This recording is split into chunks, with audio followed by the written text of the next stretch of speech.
Yes ఇక ఎగువ రాష్ట్రాల్లో వర్షాలు పడటం, తెలంగాణలో ప్రాజెక్టులు నిండుతూ ఉండటంతో ఇటు బీఆర్ఎస్ కాంగ్రెస్ మధ్య వాటర్ వార్ స్టార్ట్ అయింది.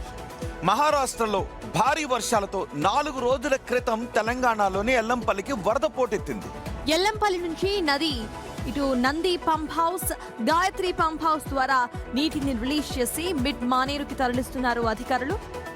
మేడిగడ్డ దగ్గర స్విచ్ ఆన్ చేస్తేనే ఎల్లంపల్లికి నీళ్లు వస్తాయన్న బీఆర్ఎస్ వాదనలో నిజం లేదు అన్నారు ప్రభుత్వ విప్ ఆది శ్రీనివాస్. స్విచ్ ఆన్ చేయకుండానే ఎల్లంపల్లికి వరద వచ్చిందని చెప్పారు ఆయన. బీఆర్ఎస్ చెప్పిన మాటలన్నీ కూడా డొల్లేనని సెటైర్లు వేశారు. కాంగ్రెస్ వాదనను తప్పుబడుతూ ఉన్నారు బీఆర్ఎస్ నేతలు. గాయత్రి పంప్ హౌస్ వరకు ఎక్కడా గ్రావిటీ లేదు అని, ఖచ్చితంగా నీటిని ఎత్తిపోయాల్సిందే అంటున్నారు గంగుల కమలాకర్. ఎల్లంపల్లికి కూడా నీటిని ఎత్తిపోస్తున్నారని, కానీ ప్రభుత్వం మాత్రం కాళేశ్వరంపై తప్పుడు ప్రచారం చేస్తుందని మండిపడుతున్నారు. సార్ గంగులు ఏమన్నారు చూద్దాం. ఇక్కడ కింద సజ్జిపూలు ఉంది. ఇక్కడ నుంచి బాహుబలి మోటార్లు పెట్టుకొని 115 మీటర్ల ఎత్తున వస్తే ఇప్పుడు నీళ్ళు నడుతుంది. 115 మీటర్లు ఎత్తున్నది. నువ్వు మరి గ్రావిటీ ఉంటే ఈ పవర్ హౌస్ ఎందుకు, ఈ మోటార్లు ఎందుకు పనిలోకి పెట్టుకున్నాం మేము. అందుకే వీళ్ళకి అవగాహన లేదు. మళ్ళీ ఇప్పుడు ఏమంటారు, గ్రావిటీ వస్తుంది కాబట్టి మీకు కాళేశ్వరం పంపే మీకు అవసరం లేదు.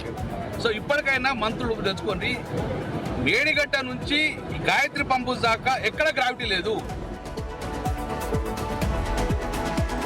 ఇక ఇదే అంశంపై మోర్ డీటెయిల్స్ మా ప్రతినిధి శ్రీనివాస్ అందిస్తారు. శ్రీనివాస్ చెప్పండి, మేడిగడ్డ నుండి గాయత్రి పంప్ హౌస్ వరకు ఎక్కడ గ్రావిటీ లేదు, ఖచ్చితంగా అక్కడున్న మోటార్స్ ను వాడాల్సిందే అంటూ కూడా బీఆర్ఎస్ ప్రతినిధులు చెప్తున్నారు. గతంలో కూడా కాంగ్రెస్ నేతలు ఏమన్నారంటే గాయత్రి పంప్ హౌస్ దగ్గరకి వరద నీరు ఆటోమేటిక్ గానే వచ్చి చేరుతుందని, ఎగువన ఉన్న ప్రాంతం కాబట్టి. ఇప్పటికీ కాంగ్రెస్ అధికారులు ఏమంటున్నారు, నిజంగా అక్కడ గ్రావిటీ ద్వారానే నీళ్లు వస్తున్నాయా లేకపోతే పంప్ హౌసెస్ అవసరమా? శ్రీనివాస్. ఖచ్చితంగా సర్చిపుల్లు, పంప్ హౌస్ ఇవన్నీ కూడా కాళేశ్వరంకు గుండెకాయ లాంటివి.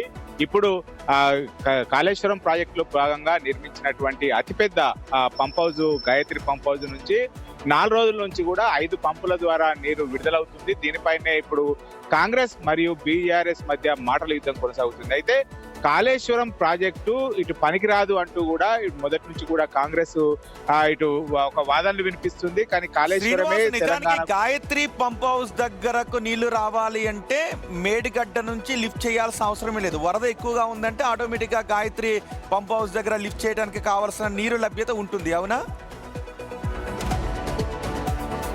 రోహిత్, మొదటి నుంచి కూడా బీఆర్ఎస్ నాయకులు ఎల్లంపల్లి నుంచి పెద్ద ఎత్తున కూడా వరద వస్తుంది. మేడిగడ్డ వద్ద స్విచ్ ఆన్ చేస్తే చాలు ఇటు పంప్ హౌస్లు ఆన్ అవుతాయి, నీళ్లు వస్తాయని చెప్తున్నారు. కానీ కాంగ్రెస్ మాత్రం పంప్ హౌస్ ఎక్కడ కూడా ఆన్ చేయకుండానే ఎల్లంపల్లి నీటిని ఒడిసి పట్టుకొని ఎల్లంపల్లి నీటిని ఇప్పుడు అన్నారము, తర్వాత సుందిల్లా, తర్వాత గాయత్రి పంప్ హౌస్ మిగతా వాటికి తరలించి ఎత్తిపోస్తున్నారు. అంటే ఇటు 2 వాదనలు వినపడుతున్నాయి. కాళేశ్వరం ప్రాజెక్టు పైన ఇటు కాంగ్రెస్ తర్వాత బీఆర్ఎస్ వాదనలు విభిన్నంగా ఉన్నాయి. మొదటి నుంచి కూడా ఇటు కాళేశ్వరం స్విచ్ ఆన్ చేస్తే చాలు మిడ్ మానేర్ నిండుతుంది, లోయర్ మానేర్ నిండుతుంది అని చెప్పి బీఆర్ఎస్ నాయకులు చెప్తుండే.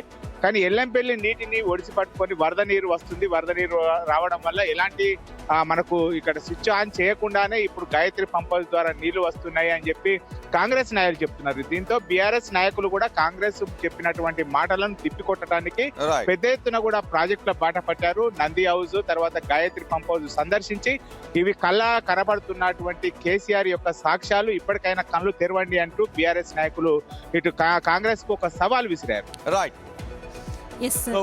వరద ఉధృతి పెరుగుతుంది, వరద ప్రవాహం పెరుగుతుండటంతో గాయత్రి పంప్ హౌస్ దగ్గర పంప్ హౌస్ ఆన్ చేసి నీటిని పంప్ చేస్తున్నారు. మీకు గుర్తుందా రోహిత్, వాటర్ లెవెల్స్ లేనప్పుడు ఇదే వాటర్ వార్ నడిచింది 2 పార్టీస్ మధ్యలో. వాటర్ లెవెల్స్ పెరుగుతున్న కొద్దీ ఈ వాటర్ వార్ మరింత నడుస్తూనే ఉంది. మరి పొలిటీషియన్స్ చేసిన పాలిటిక్స్ ని బదులు నిజంగా ప్రజలకు అసలు ఏం కావాలి, ప్రజలకు నీరు అందించే గాయత్రి దగ్గరికి వెళ్తే. కానీ ఇప్పుడు ఏంటి అంటే వరద ప్రవాహం ఎక్కువగా ఉంది కాబట్టి ఆటోమేటిక్ గా గాయత్రి పంప్ హౌస్ దగ్గర నీటి లభ్యత ఉంది అనేది కాంగ్రెస్ వాదన.